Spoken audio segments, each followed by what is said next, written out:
This is question 60 in chapter 9 of our physics textbook.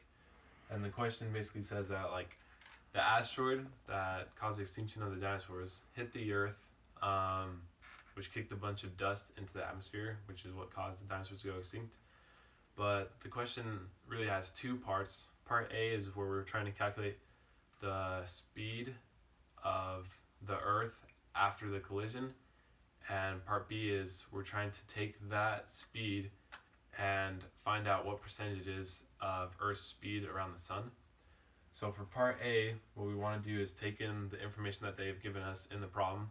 So they've told us that the asteroid weighs 1.0 times 10 to the 13th kilograms, and that it has an impact velocity of 4.0 times 10 to the 4th meters per second. And for the mass of the Earth, it said to look in the back to basically get the mass of the Earth, and I found that to be 5.98 times 10 to the 24th kilograms. And so once we have all this information from the problem, we can move on to our putting it into an equation to help solve us for that velocity after collision. So what we'll want to do is use the conservation of momentum, and we know that the initial momentum is equal to the final momentum. So we know that our initial momentum is the mass and the velocity of the asteroid, which we've indicated by m1v1, plus the mass and the velocity of the Earth, which we'll indicate by m2v2. And so what we'll want to do is basically take that and put it on the left side of an equal equation, and then put the final momentum on the right side. And so our final momentum equals m1 plus m2 times by the final velocity. And the reason why there's only one velocity on this side is because once they come into contact with each other, they're traveling as basically one object with the same velocity. So we just need to have the masses added together times by the final velocity. And so what we'll do is we'll combine this into one equation, like I said before, putting the initial on the left side of the equal sign and the final on the right side. And because our velocity of the Earth, as indicated in the problem when it says that the Earth is stationary, is 0 meters per second, this means that once we times it by the mass of the Earth, we're going to get 0. So all we need to put on this left side is m1v1, or the mass and the velocity of the asteroid, equals the mass of the asteroid plus the mass of the Earth times by our final velocity. And so once we solve for our final velocity and set everything to solve for that, we get the equation our final velocity equals m1 times v1 over m1 plus m2. And so what I did here is I just put in the values we had: the mass of the asteroid, which was 1.0 times 10 to the 13th kilograms, the velocity of the asteroid, which is 4.0 times 10 to the 4th meters per second, over the mass of the asteroid plus the mass of the Earth.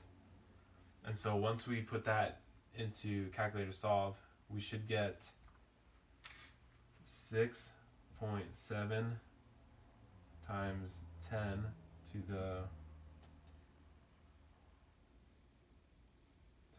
the negative 8 meters per second, which is our final velocity. So this is the answer to part A. Now for part B, we need to find basically what percentage is this speed out of the speed of the Earth's rotation around the sun.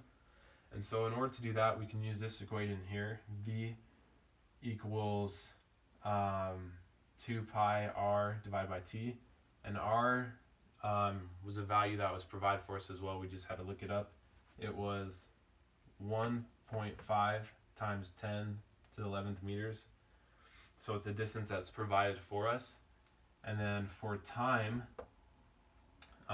what we need to do is, since it's asking what is the speed around the sun, we know it takes the Earth approximately 1 year to go around the sun. So what we need to do is take 1 year in time and convert it to seconds. So once we run it through, 1 year is equivalent to 3.15 times 10 to the 7th seconds. So once we have these two values, we have all the information we need to insert it into this equation and get our speed of the Earth going around the sun.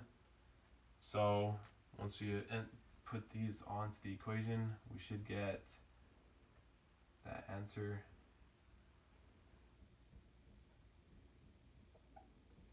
Over time, which is 3.15 10 to the 7 seconds.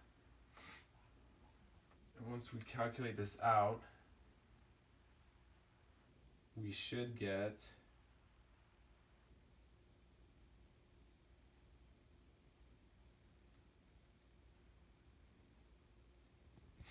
it looks like I don't have it quite solved here, but I can just do it really quick. 2 pi times by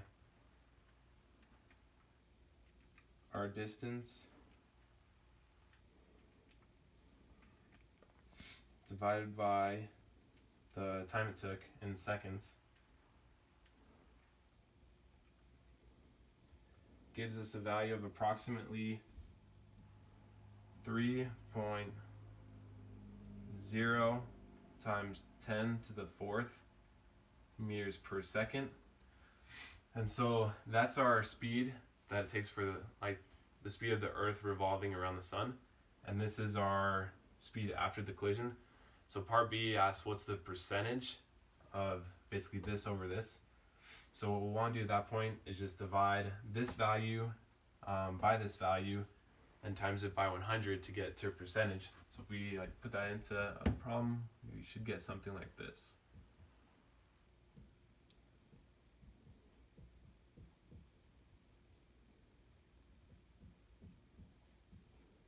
Which will equal